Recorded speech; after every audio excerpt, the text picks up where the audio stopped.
Confidently controversial. Confidently controversial. Confidently controversial. 1, 2, 3. All right, so here we go. That was weird. Okay. All right, well, welcome to our Confidently Controversial podcast. What's it called? Confidently Controversial. Start again. Did I say it wrong? No, you just didn't say it smooth. I think that's, we're going with it, Okay. and I think this is all okay. So Okay. This is our first podcast that we were ever taping, so if it's a little bit weird, we're sorry. We're weird, and this is just what it is, so welcome to it. So, who are we? I think we should tell the people who we are, or should we tell them what this podcast is about first? Well, let's tell them what it's about first, because I think that is why they're going to stay or listen, or why no one's going to listen. Okay, I guess that makes sense. I feel like people should want to listen to us, but whatever. Do you want to explain what this is about? Or So- shall I? I'll try to explain, and then as per real life, you can come in and tell me how to do it better. Okay. All right, go for it. So confidently controversial is an idea that, you know, you and I, we were born in the 70s, we grew up in the 80s and 90s, and we watched a lot of movies and television programming when we were younger that was probably not okay for our tiny brains. No, it definitely was not. And every now and then when you catch something on TV or, you look back at something a la 16 Candles or something like that, you watch it and you're like, oh my God, I was basing my love and my life off of something like this. I know, but it also is like, I still love those things. Oh, absolutely. Like, Jake Ryan for life. But Right. Absolutely. So it's kind of like there's like this sadness where it's almost like I don't want to go back and look at these things. Yeah. But I also do because I love them. So I think it's important to go back and look. And I think we do talk about that a lot. And I think of it a lot in terms of kids today.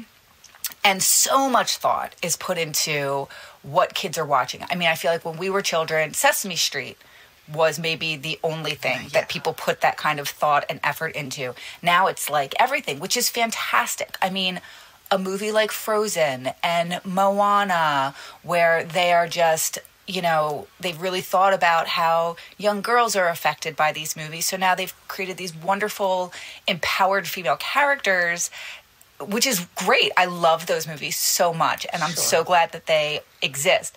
But I also love the movies that we grew up with, but I feel like people have thought through how these movies affected them, but we've already gone through being affected by these old movies. This is what we live with on the daily. This is who we are, and I think we also talk a lot about, different things we're going through mental health wise, and how I do think that there's a connection between this media that both of us, I mean, wouldn't you say growing up, pop culture was very big, like in my house. There were movies that we watched. We didn't watch them once.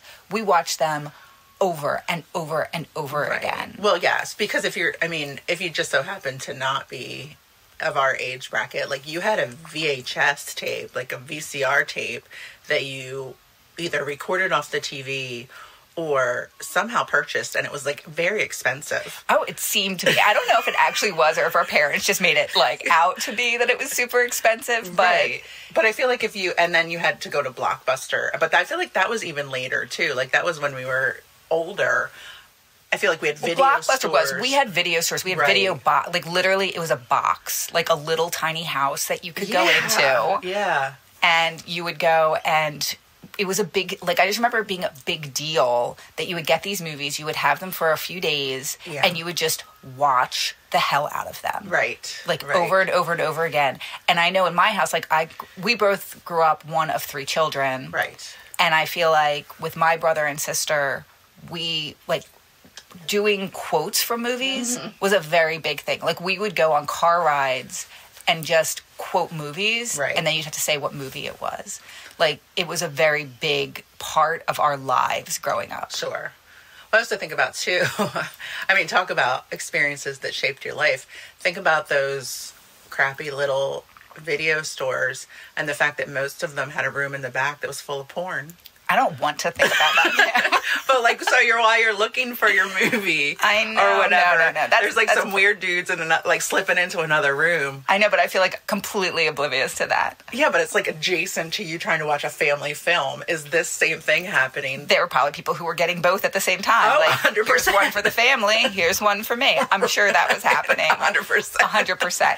But again, even thinking about those family movies, I mean, I know it's talked about a lot more now, but I do think that it's worthwhile, like, looking back at some of these films, and we've been talking about that for a long time. So sure. I guess we should explain who we are. Yeah. So Kim and I, we've been best friends for how long? Like 30 years almost, probably. Yeah, it's a very long time. A very long time. Like a disgustingly long period of time to know each other and to be friends. So I feel like we've been having these conversations for a long time. But I thought that in this, our very first episode, we would each introduce each other.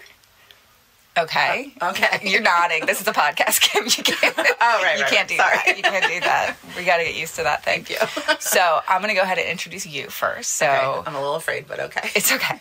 So this is my best friend, Kim Tweed. Not only is she my best friend, but Kim is also someone who is very highly educated with her, what do you got, a degree in journalism? You got a master's in, is it marketing communications or just marketing? Or just marketing? It's integrated marketing communications. Jeez Louise. Yeah, so highly educated, extremely professional, like awesome, like out there, up in these streets, doing amazing things. For the world, and then also just a very funny and cool person. And I was trying to think of like, what's the one story that like encapsulates who Kim Tweed is? And the story that I keep going back to is that, so I graduated a year ahead of Kim in high school, and Kim was so just so like this person that everybody liked so much. We had people we made like, you know how they did the AIDS ribbons back in this is the 90s, by the way. So everyone had AIDS ribbons. We had yellow ribbons because yellow was Kim's. Is it still your favorite color? Yeah, we can go with that. At the time, yellow was very important to Kim, and it was just who she was. So all these people wore these yellow ribbons that had a KT on them because Kim had to have a whole other year in high school, and we were all leaving. And I just feel like that's just so indicative of like Kim and how cool she was. So that's Kim Tweed. Oh, wow. Now do me. Oh, God. Well, I will tell you one thing that you probably already know. Emily is well prepared. Gotta be prepared. And I am a procrastinator who woke up while she was en route to my house to do this. So I'm going to tell you about Emily off the top of my head. Oh, great. Emily and I have been friends since we rode a band bus. Yes, we were in band. To a competition or a football game or something somewhere, and we somehow got seated together, and they played the Red Hot Chili Peppers Under the Bridge. Oh, jeez. And when that part hits, we all made the hand movement that Anthony Kiedis makes in the video. Oh, okay. And it was like instantly like friendship formed, bond for life. That's so funny. I do not even remember that. I don't doubt it, but I don't remember it. Well, that's how I remember becoming friends with Emily Paul at the time, Rosenberg. Yes. Always Rosenberg in our hearts. So, from there, we were friends with a large group of people, but at the same time, we've kind of gone through and had lives and careers. Emily is also very well educated. She knows a lot about movies. She went to undergrad for writing for television and film. That's correct, sir. Great.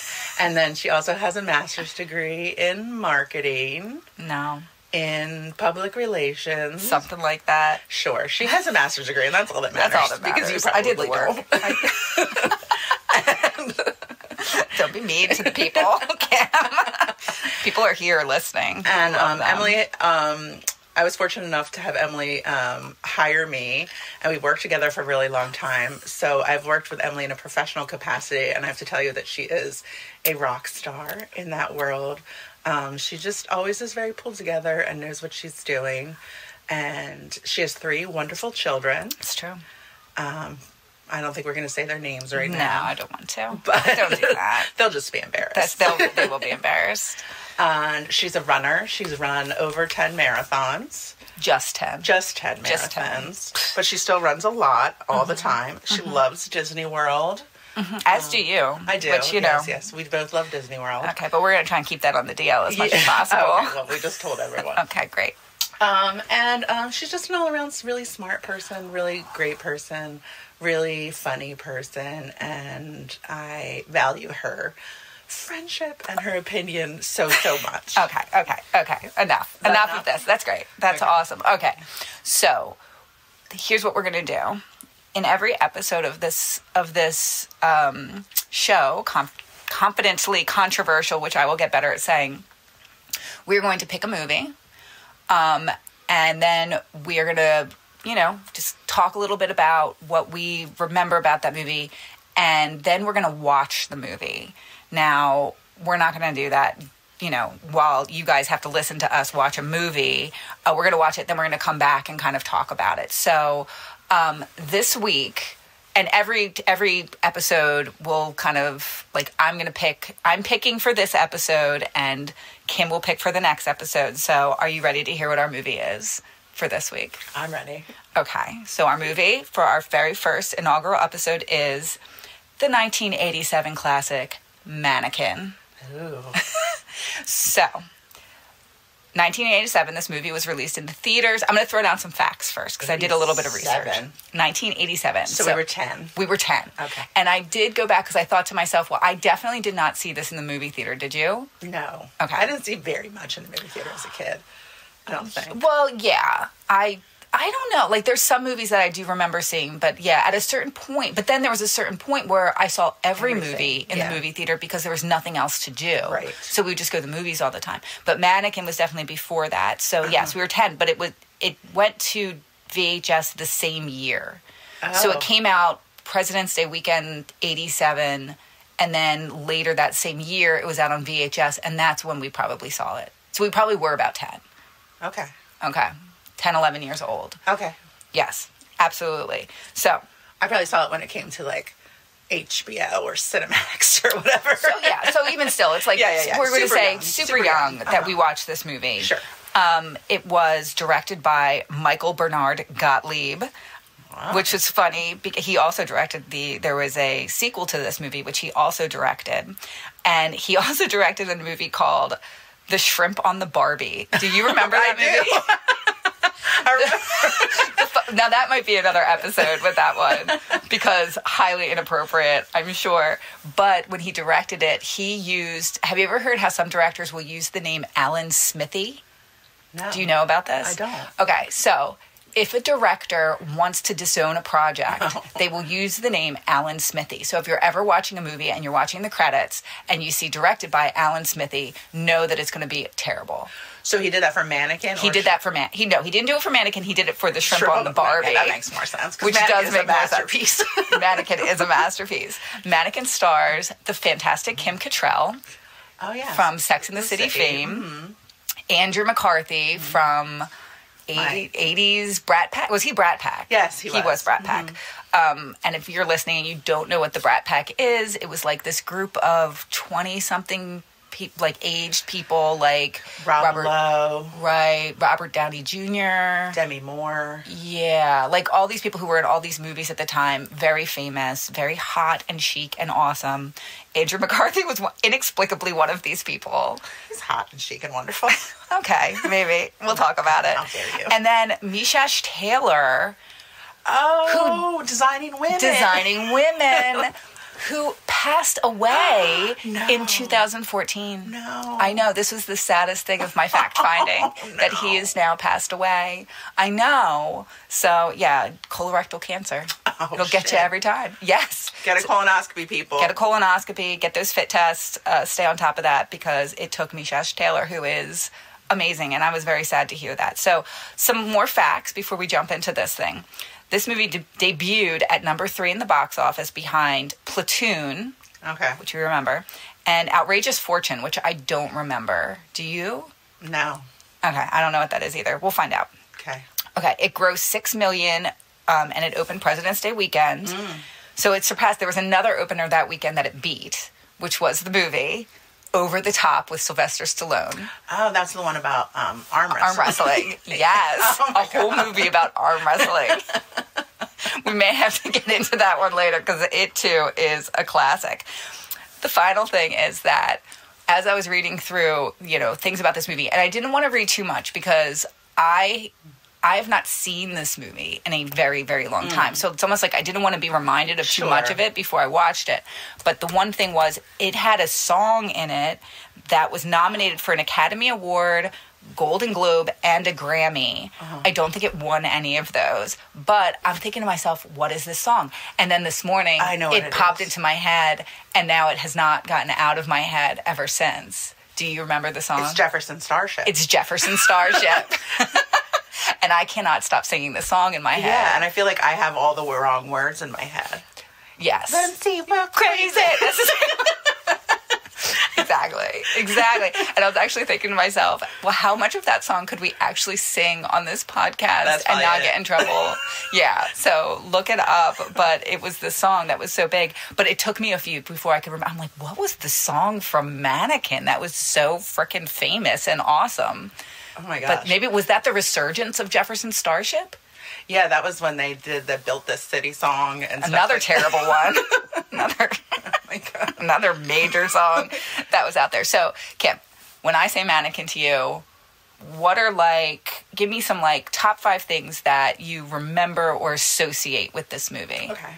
So, we had talked about the fact we were going to watch this movie, so I was trying to think, and I did not look anything up, so I'm trying to think. Obviously, Hollywood. Mishash Taylor. Yeah. Yes. Mishash Taylor, character name Hollywood. With sunglasses. Yes, but fabulous 80s, pointy sunglasses. Now, he was obviously gay.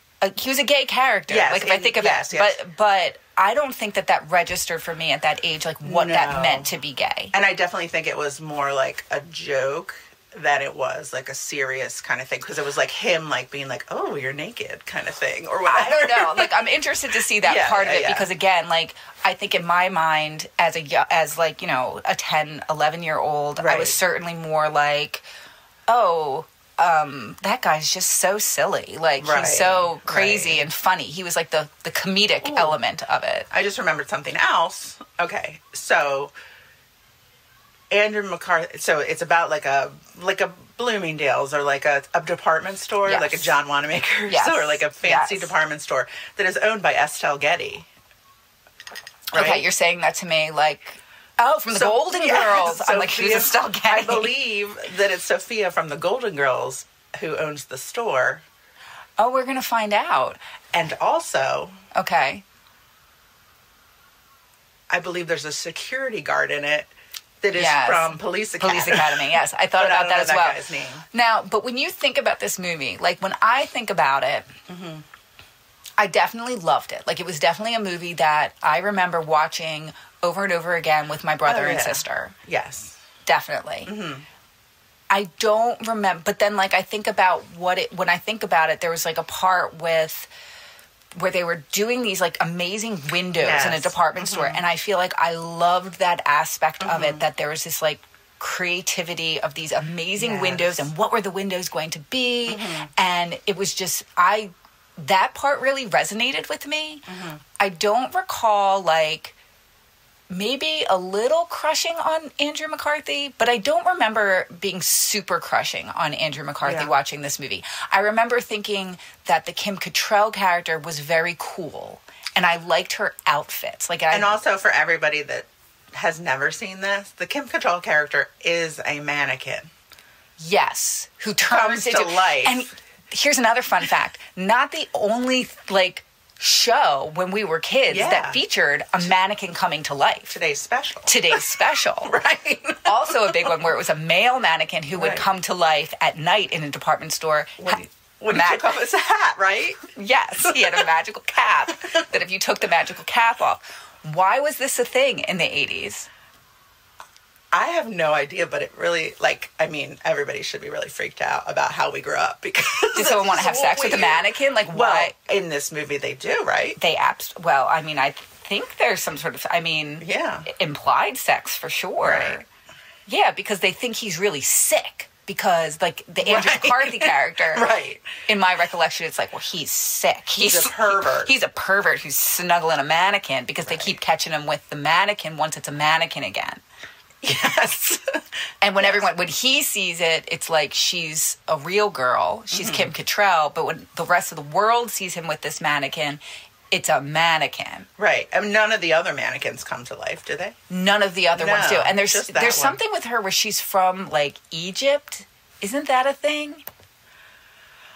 I don't remember how she I don't got remember either. I think that's going to be a surprise to me to figure out. I think that it's something like she's from Egypt and now she's a mannequin. that. Okay. That Is makes the sense. thing. I know. I don't remember how it resolves. And I think so if I think of, like, as a child, what was my attraction to this movie? Right. Because I didn't know what sex was really back then. Right. I didn't know any of that, like, adult stuff that was happening. My attraction to this movie was fantastic clothes. Yes. Fantastic store windows. Yes. Hollywood. Like, that's my attraction to this movie. But I'm going to be very interested to see, again, as a child, I watched this movie over and over again. What were the messages that were being sent to us as children that maybe we didn't understand, but we internalized as kids? Okay. That have made us who we are today. I mean, just from this description, I feel like all of you understand how troubled we are.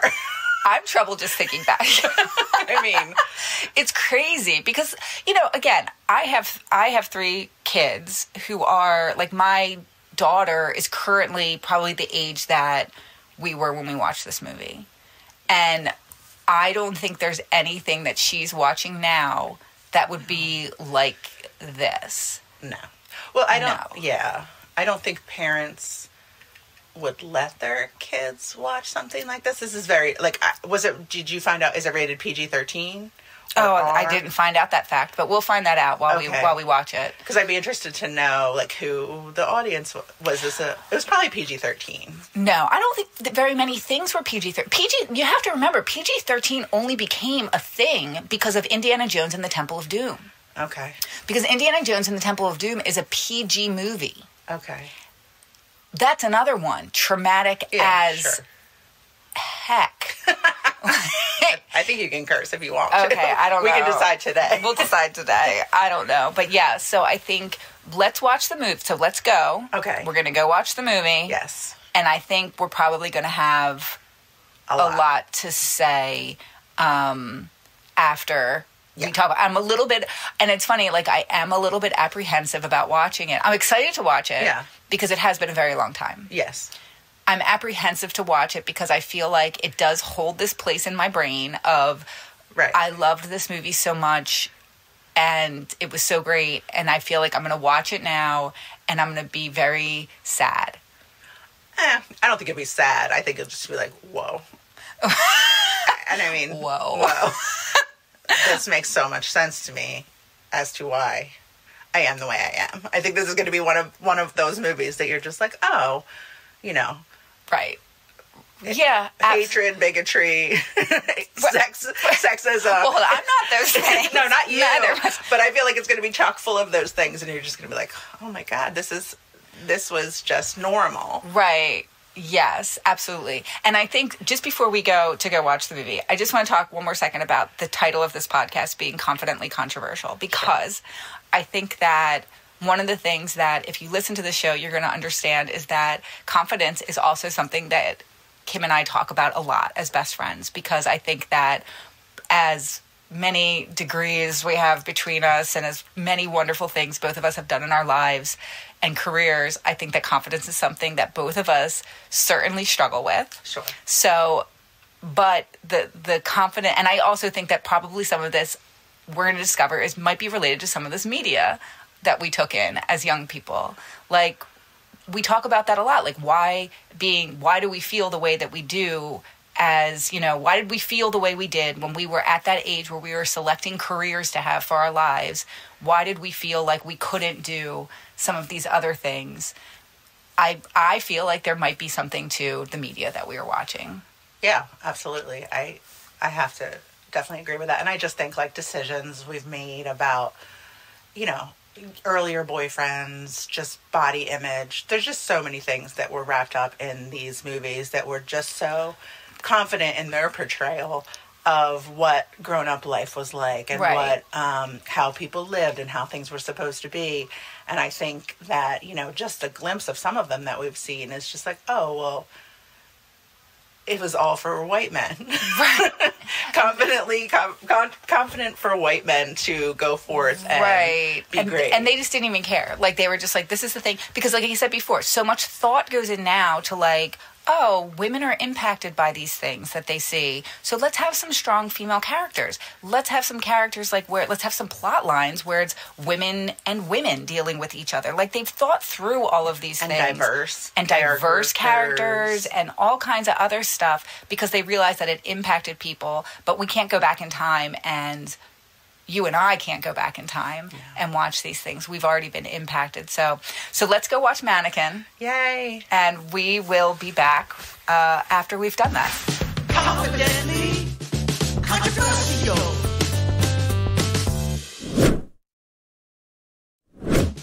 Confidently controversial. Okay, and we're back. We've just watched Mannequin for the first time in probably a couple decades. Yeah. At least. Mm-hmm. We're hyped. It was... okay, I have so many thoughts. I've written down so many different things with it. Kim, brief synopsis. Like just... the movie is about, for anyone listening who maybe has never seen this movie, how would you just, like, in a few sentences, describe it? Okay. So Andrew McCarthy is a down on his luck artist, and he's trying to make it in the world, and he keeps getting fired from all these jobs, and he's just not doing, you know, life is just really not being good to him right now. And then he somehow gets a job at a department store doing something, stocking shelves or something like that in the beginning, I guess. And then he meets this mannequin that he built in his first job, because he's an artist. He's a sculptor. He's a sculptor, specifically. Right. But, like, he definitely an artiste. Yes. So the first job we saw him, and he made this mannequin. Right, but it's very weird to me, like, because all you see is him putting, like, the arms on and the body, the torso on the leg part. So it's like, how much sculpting did he do? And he also infers that it's taken him, like, weeks. Yeah, like days and days. To make this mannequin. Yes. Yeah, and it's unclear if he, like, did her makeup or, like, sculpted her face or did he just put pieces together? Because you have to remember, too, she already existed because... Right. The beginning of the movie really starts out that she's from Egypt a really long time ago. Right, yeah. No specific dates. No specific dates. She's from Edfu, Egypt. I don't know if that's a place. She's not Egyptian. She's white. She's a white woman. Her mother is a white woman. They are both from Egypt. She is asking the gods to, like... Get her out of marrying somebody. Get her out of marrying someone. Which my thought with that was, as I was watching it, my first thought was like, oh... she is super empowered character. Yeah. Like, oh, look at this woman. She doesn't want to get married to whomever. They're trying to, like, they infer that they've tried to set her up with all these people. Right. And she's like, free spirit. She's a free spirit. She doesn't want to marry them. She asked the gods, I don't want to do that. Right. So that's... And then there's, like, an earthquake, and she basically disappears. And the next time we see her... She's Jonathan the mannequin face. Has made her as a mannequin or put her together as a mannequin. Unclear. So then he gets the job at the store. He's working at the store, and he starts with her help. Oh, well, she comes alive. Very important. That's important. Yes. Yeah. So at a certain point, when no one else is around, she comes to life and starts talking to him, and, like, she's fully enamored with him because he made her. Right. And then together, unclear if it's together, I inferred from, like, I remember thinking this when I was younger, too. Like, she's the brains behind this operation. Yeah, she's the artistic because talent. that's what's happening, is that they're making, like, he's down on his luck, finds himself at this job in the department store. Right. Is making these incredible shop windows. Right. The store was doing poorly. Now, with these amazing windows, which, like, both agree. Like, not great. Yeah, like, nothing crazy is happening here. I think, like, a ball on a string is the first one. Yeah, there's some sort of, like, movement happening, and I think that blew everyone's mind at the 80s. Right. But because of these windows, now, all of a sudden, his star is rising. The store is doing better. But, like, there are different forces that are going to be against him. And that's the story, I think, in a nutshell. Sure. I mean, yes. Yeah. Mannequin comes to life. But now let's get into it. Okay. So, first of all, like I said, I feel like she is this empowered character. I would say the overarching theme of this movie is artists on the outskirts. Like, Jonathan is an artist. Right. He's very much put in that position. You have a gay character of Hollywood who is the previous person who, I guess he used to be making these. Yeah, he was doing the windows, but it's implied that, he wasn't great at it because he wasn't drawing the crowds. He wasn't drawing the crowds. And the mannequin. And he was also cool about that. Like, I don't feel like, as a character, Hollywood seemed to be a very nice gay person. And again, I think when we were talking about this earlier, in my recollection of it, I thought to myself, I don't think I knew he was gay. But so overtly, like, he's talking about his boyfriend. Yeah. He's talking about, like a lot of overtly, like, yes, I'm gay, I like men. Well, that's the thing I think you have to give props to this movie for, in that it was so long ago. It was very clear that there's a security guard character who kind of is, like, trying to foil the whole plan, and he's obviously very homophobic. Yeah, homophobic. Right. He does not like these artistic people. He does not like Hollywood. He calls them... And gay and artistic are very much like the gay, like, it's like these are outskirt people. An artist is on the outskirts, a gay person is on the outskirts. Right. But, like, so the security guard character calls Hollywood, like, Little Mary, and refers to him as you people. Yes. But then Jonathan, who is Andrew McCarthy, he very much sticks up for him and calls him discriminatory and stuff like that, and which I think is good for that time, because absolutely. I don't think that was happening a lot there. So good job, Mannequin, I guess. Yeah, I think that, and it's funny because going into this, I really thought that was going to be the uncomfortable part of this, was really going to center around that gay character and there being a lot of homophobia around it. However, I would say the most problematic thing for me with this movie has to do with the way, even though in the beginning, my first inclination was like, this Emmy character, that's the mannequin, is this empowered woman who doesn't want to just marry anyone. And, they put that out in the very beginning. I feel like the way women are portrayed in this movie is awful. I just, because you have two. Okay, so we've talked about the mannequin character, which is Kim Cattrall, who, let's just say, she's gorgeous. Beautiful. The outfit she's wearing, amazing. I love her so much. I can see why little Emily just thought she was the coolest. Right. I get it. Well, then you have an ex-girlfriend who is also in the picture, Roxy.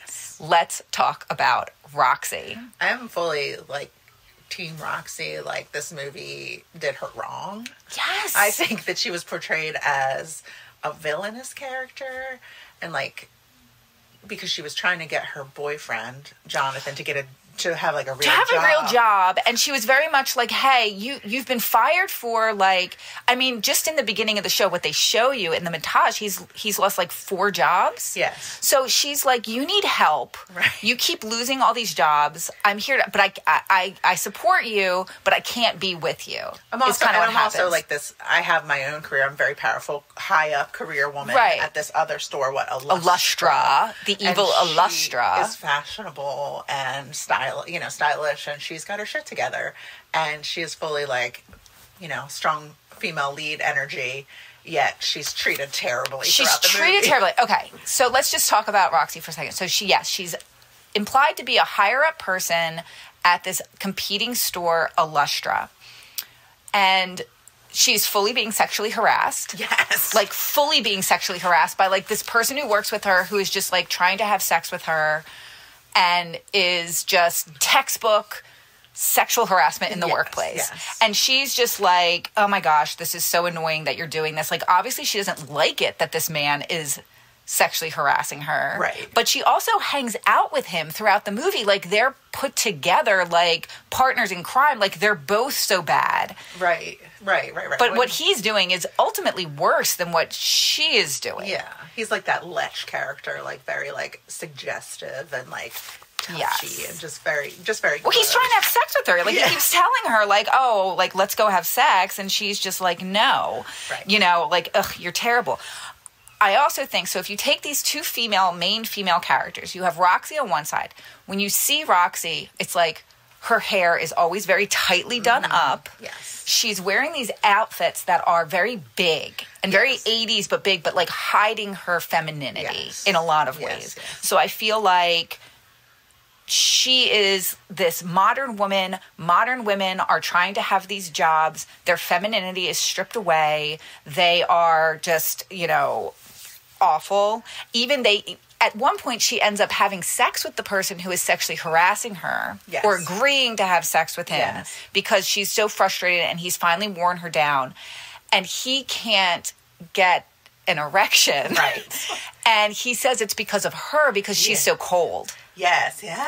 And it's like, so she is like the anti-femininity, trying to make it in this world, struggling to just like have a job and continue to be great. On the other side of the spectrum, we have our mannequin character, Kim Cattrall, who both agree. Beautiful. Flawless. Awesome. Love her. Kim Cattrall. Can we just like honor Kim Cattrall for a moment in her just amazingness? But so even though in the beginning it's like, oh, I want to fly, I want to build things, I want to do all this great stuff, she meets Jonathan, the Andrew McCarthy character, happy to be in the background, even though we both agree that she's most likely the brains behind the operation. She's the creative force of those windows, yes. She is the creative force of those windows. She makes the tennis ball go. Right. But no one else can see her. She's perfectly happy with that. Like, I'm going to be in the background. Jonathan, no, you go. I'm happy to see you succeed. Right. Right? Yeah. She's also, when we see her hair is always down. Flowing, free. She's always wearing these very, like, feet, like a lot of times she's wearing halter tops and like form-fitted, like silky outfits and stuff like that. Yes. So she is just like femininity just on display here. And I think that in the end of the story, she ends up she falls in love with Jonathan, ends up marrying him. So marriage still this ultimate prize. Right. Which I think that both of us grew up with that idea. Wow, you really like just torn this thing wide open, Emily. I Kim, gotta tell you. I did go to art school. I did. I'm having flashbacks. I gotta tell you, I'm so impressed. Thank you. But those, I think that to me is the theme here, and that's what stood out to me is like, as a young girl watching this, don't be the person who has your own career. Support the man. Right. Get married because it's more about him than it is about you. Yeah. Even though you're great and you look great in your outfits. And you looking great in your outfits is probably like, because you're a mannequin. So that's your job. That's your job. I mean, literally, you're a mannequin. Right. That's all that you can do. Yeah. A lot of problematic stuff. Yeah, definitely. And I definitely think a lot of stuff, you know, as you said, that formed a mindset for young women at the time, whether it was, you know, obviously not fully thought out the way you just laid it out, but, you know, I definitely see it. But I also think we need to talk about, like, so, okay, we've covered the confidently controversial part of this film, for sure. 100%. It is confident and is controversial. It is a little bit, sure. Yes. But I think we also need to talk a little bit about some of the highlights of the movie and, like, what made this movie stand out to us as just, like, a benchmark of, like, oh, my God, Mannequin! Okay. So, first thing you think of when I think about like what made me love this movie and why, so it looks great. Like, I mean, they do, like there is this part in this movie, the typical 80s montage. Yes. Where she's changing outfits, he's changing outfits. They're like playing in the store, music is going. That, like, as I was watching it, I was like, this is what I loved when I was a kid. 100%. This is great. Yes. She's got wigs on. I don't know where she's getting those wigs. Right, like a fabulous, like, Tina Turner style hairdo. And they have, like, all these great props, guitars, fake guns. But I also, like, as an adult now watching, I'm like, what is that reality? You're with your, like, boyfriend. You're both, like, changing clothes and, like, running around the store. Like, I'm going to be in, like, the freight elevator now. Right. Ooh, look at this. This outfit matches this. Yeah. The mechanics of it don't work. The mechanics of the story. It would take days. It would take days. They're having sex in the store. Oh, like, yes. That guy should have been fired a million times. But anyway, I'm sorry. I keep going back to, like, adult brain watching this. Right. Kid, what did you love about it? Well, I think it was different than a lot of other stuff that was out there in that you did have that creativity.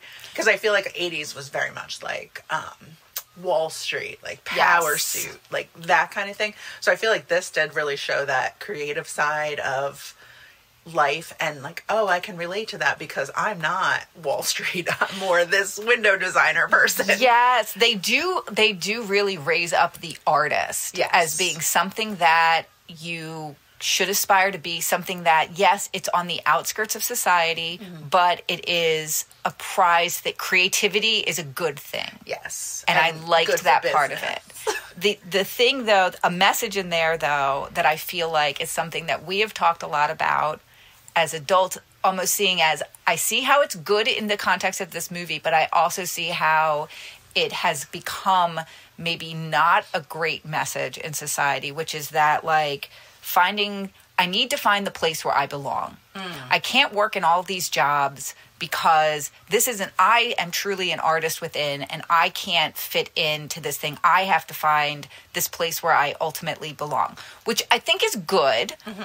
Definitely good. And I definitely think that message is something that you and I, as more creative people on the spectrum, have definitely, we talk about that a lot. Like, no one ever said, like, oh, be a doctor. But I don't even think we would have wanted to be those things because we were more the people like Jonathan, Andrew McCarthy, who's like, I need to be true to myself. Yeah, well, it's a good message, I guess. I don't know. I don't know. I struggle with that one. Well, I think too, I think along those same lines, I think it was like the not being aware of all of the possibilities for what your life could be or what you could go to school for or become in your life. And I feel like this is one of the few movies of that time where somebody was doing something creative. So it's probably not a good example because I think so many of the other movies we'll talk about, people were either teenagers or they were businessy type. Right. Like, I'm guessing he's supposed to be in his 20s in this. Like, he's just starting out. He's trying to find his place in a career. But he's a sculptor. And he's in Philadelphia, too, which he probably went to my college, University of the Arts, is where he went to be a sculptor. And now he's, like, trying to find a job in the city, and nobody wants to hire a sculptor. Right. Because, you'll take 6 weeks making a mannequin where... Right. And he got fired because he was making his pizza too artistically... But the other thing I really thought was great about this, again, you do have a gay character that is, like, they don't see, like, yes, he is very stereotypically gay. He's very, like, that word, like, mincing is certainly how he's being. Like, he's being very over-the-top, stereotypical gay. Right. But he's not bad. Like, they love him in this movie, and he's very much a great character. And I feel like even as a kid, I liked him. Like, he was, like, again, like I said before, when I watched it when I was younger, I definitely thought, oh, he's silly. But he's not seen as being ridiculous, and they don't look down on him in this movie. Right. They're just like, okay, he's creative. He's this entity that is Hollywood. And I think now, like, what you're saying is now, 2023 now, those things are very obvious. Like, but I think back then it wasn't obvious that, like, a lot more people were of that security guard type thinking that gay people were bad or off or perverts or something like that. You know what I mean? Right. And I think that, so I do feel like in a way this was ahead of its time. I do. I also noted they had a black woman on the board. Yes, me too. Doesn't that stand out to you? And she got to talk in the meeting. She got to talk in the meeting, and she made like a big decision. I was like, well, that's, Progress. that for progress for that time. Yeah. I also think that they had the Estelle Getty character. Yes. She's leading this company, and they kind of intimate that, like, oh, she's not going to be able to do a good job. So she's too old. Right. We haven't discussed James Spader. No, we will. Okay. So both of us forgot that he was in this movie altogether. Yes. Until we saw his name come up on the screen. James Spader in this movie, Let's talk about James Spader in general. Do it. Okay. James Spader in general, icon of the 80s. Just, I mean, yes. If you want to strip it all away and get down to like the person that both Emily and I wanted to be our 80s boyfriend, I think in truth it's probably James Spader. Now would you have picked Andrew McCarthy? So you have a choice. Okay. Kimberly Tweed. You have a choice between Andrew McCarthy or James Spader. Who? In this movie, I choose Andrew McCarthy. Well, that's not even... You can't do this movie because James Spader is such a dork in this movie. In real life, 80s real life. You were 10, but okay. Okay. I choose James Spader. Yes. James Spader. Yes. From Pretty in Pink. Of course. James Spader, Pretty in Pink is everything that I wanted in a man. Needed. Like the James Spader, Pretty in Pink did something to me as a child. If you haven't seen that movie, we'll stop and you should go watch it. You should go watch it. We should talk about that movie at some point. That should be its own thing. But James Spader in this movie is like, he's doing an evil cat, like he's the bad guy. He's the bad guy. But I feel like his performance is top notch. Like he's like becomes this character in all of his body movements and his facial movements and the way he like has his hair slicked back and the way he just like his mannerisms and everything. You know who he is in this movie? Who? He's the evil magician from Frosty the Snowman. Like he's very just like, I'm a bad guy. If he had a mustache, he would curl it on He would certainly do that. Yeah. He's all in, and I appreciate that. Like, watching this, I'm just like, okay, James Spader, I see you being an actor right here. You got this part. Yeah. You just fully embraced it. You did your thing with it. You did your thing with it, and I appreciate that about you. Oh, and also he smokes in his office, which is just something that, happened back then and was totally fine. People smoked everywhere. Everywhere. They're smoking around fur coats that they're trying to sell in the store. Right. Yeah. It's not a big deal. Not a big deal. They had sex on those fur coats, too. Yeah. And then we're going to sell them in the store. Yeah. That's a problem. We can talk about the hygiene of the store. The hygiene of the store is bad. It's really, really bad. I mean, I also just feel like... And then, okay, so Jonathan gets promoted to be a vice president. There's all these people who work in the store who are just like, our new vice president's a little kooky. Yeah. He goes into back rooms, and suddenly we hear multiple voices talking. Right. And we're like, they're like, he's just kind of like a creative genius. I feel like if you're listening to this and you've never watched this movie, you're like, what the fuck are these people talking about? This is not a thing. Yeah. Because it's so, I mean...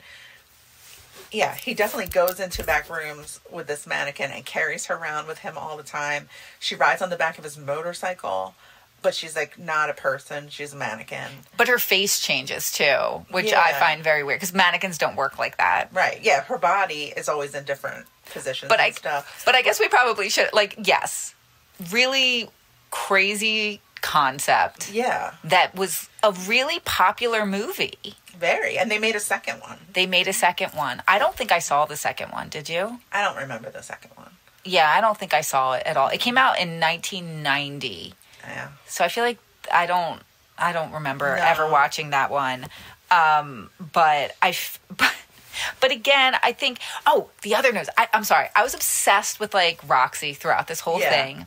obsessed with her hair because they did this woman. You have to watch this woman in this movie, and I have to go back and look to see who this actress was who played this woman because she's gorgeous. Yeah. She's very pretty. She has this gorgeous hair, and like I said, I really feel like they used hair in these very like this telling way because there's a point in this movie where she's trying to get Jonathan and his creative genius to come and work for the store where she works. Yeah. When she does that and she tries to appeal to him, her hair is all down and flowing because she's like, oh, I'm going to be feminine now and try and get lure you in. It didn't work, but man, she had some gorgeous hair, that woman. Yeah, I think we'll post a picture of her definitely.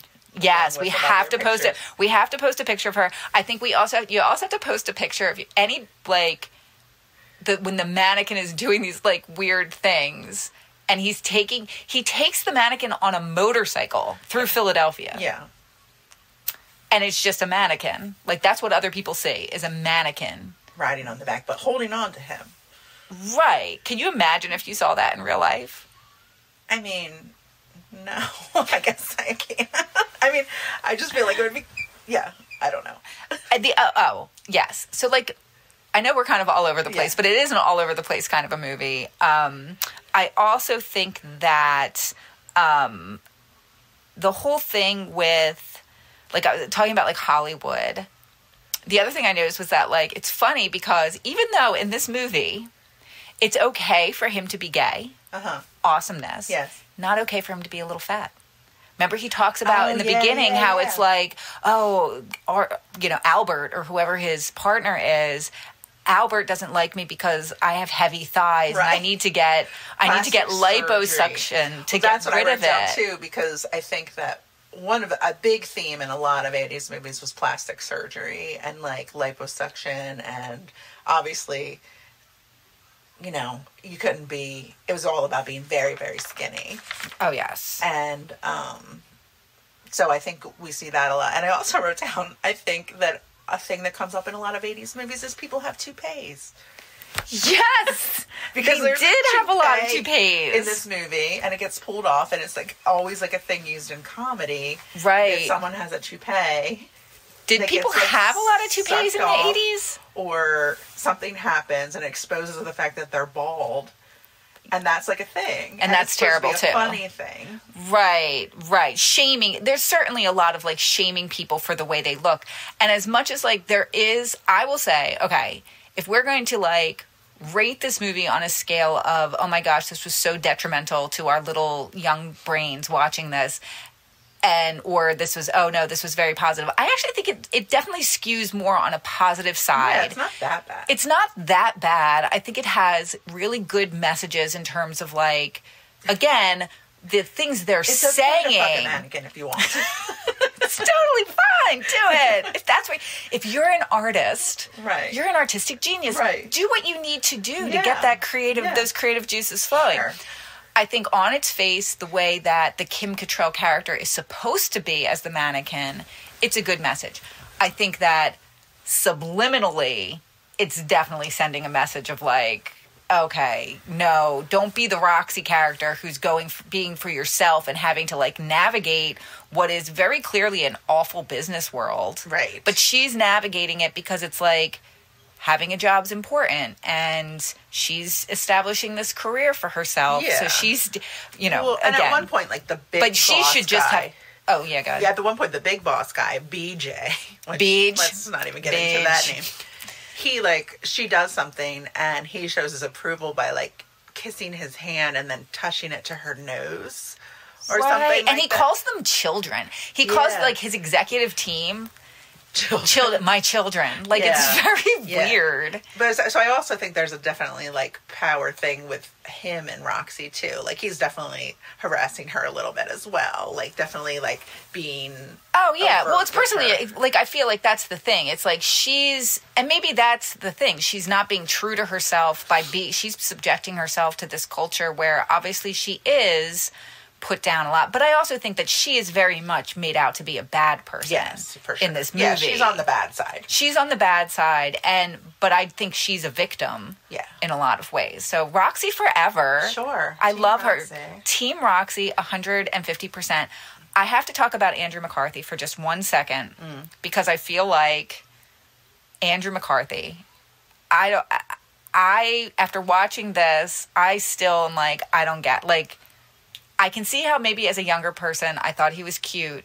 He's very, like, I don't know. Like, don't look at me like that. I know you love him, but I'm just like, I got nothing for, oh my God, for Andrew McCarthy. I'm sorry. Andrew McCarthy can do it all. You have to watch. Okay, so Andrew McCarthy in this movie, fine, whatever. Very handsome. He's he handsome, great in I a leather guess. jacket and bowling shoes. Oh my God. He's supposed to be this really poor person. You see, first of all, you see his like loft apartment he lives in. He has a grand piano. With a grand piano in it that's like this amazing apartment. Right. He's walking around in this leather jacket that easily $500, right? It was belted, yes. A belted, beautiful leather jacket and bowling shoes throughout the movie. Bowling shoes for the whole movie. The whole movie. There's one point where he was wearing different shoes, but all the rest, he was wearing bowling shoes. He was. But anyway, you love him. I do love him. I think that, I think it's obviously not just from this movie, but I think he's very versatile, and you'll see him in Weekend at Bernie's. He's the comedic role. Amazing. Okay. I full disclosure here, I've never seen Weekend at Bernie's. I've never seen it full, like, all the way through. So, St. Elmo's Fire, awesome. I love him in that movie. Less Than Zero, I remember. But Yeah. I feel like I liked Robert Downey Jr. in that movie. Okay. Andrew McCarthy is definitely like the good boy. Yeah, but not in Weekend at Bernie's. Oh, I don't know that Okay. one. Well, Okay. this is where our friendship ends, I guess. This podcast You heard will it here end our friendship, and it will all be about Andrew McCarthy. And we're sorry, but Andrew, if you ruin this friendship, I'm going to be really upset about the whole thing, because that's just, I can't believe it's you who ends it all for us. Well, I again, we're going to rate it and medium okay. Yeah. On the skewing towards it okay. I was pleasantly surprised by the whole thing. Not too bad. Yeah. Overall, not too bad. Okay. In the end, True Love won. True Love won. The Artist won, Right. which is all very good. Sure. They had some kind of weird capped veil that you got to please put a picture on our Instagram of the veil, the wedding dress, because I feel like Kim Cattrall looks so awesome throughout this movie. but bad in the wedding scene. wedding so they scene. get married at the end, and obviously they get married in a window display, because that's what they do. Right. They make window displays. Obviously. So they get married in a window display, and Hollywood marries them, and Estelle Getty is there. But Kim Cattrall does not look the best in her wedding dress. They put her in a weird hat. Weird hat. Yeah, which I think was a thing too back then, to wear a weird hat to your wedding. Okay. But yeah, luckily we weren't married in the 80s. Right. Yes, but yeah, overall I think Team Roxy. Yes, Team Hollywood. Team and his Hollywood. amazing sunglasses. Amazing sunglasses. Yeah. He looked great, and like the big shoulder pad thing. Like if you want to see 80s fashion, like height. On just the height of it all, watch this movie. Highly recommend to watch this movie. Now, Kim. Yes. Tell the people where they can find us on social media, because I know you're doing that, and you're going to post some of these pictures from this movie. So right now we're on Instagram at Confidently Controversial. Okay. And we have a Twitter page, which we'll see if we use it or not. Depends on what Elon Musk is doing this week, I think. I don't know. We'll see what we do with that. But definitely Instagram. Yeah, we'll be on definitely there. Instagram. Okay. And our Twitter page is Contro. ConfContro.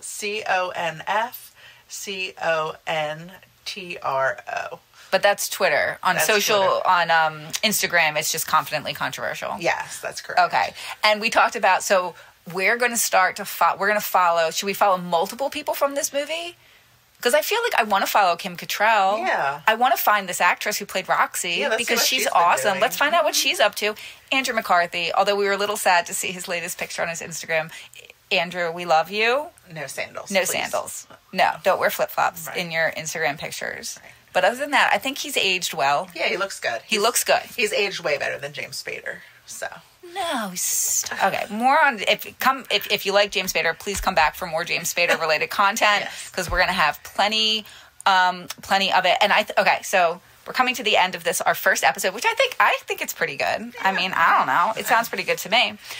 My thought when I was thinking about this podcast and how to end each episode, I was thinking, since a lot of this is about, you know, how maybe some of these movies may have impacted us in negative ways.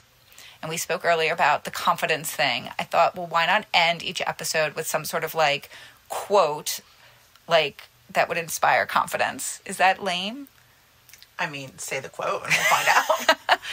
All right. Well, no, I think we have to go into this. I don't want to judge the quotes. Okay. I want to feel like we can take something positive from that, and we want to leave our listeners with something positive to like, because I think ultimately that's what we're trying to do, right?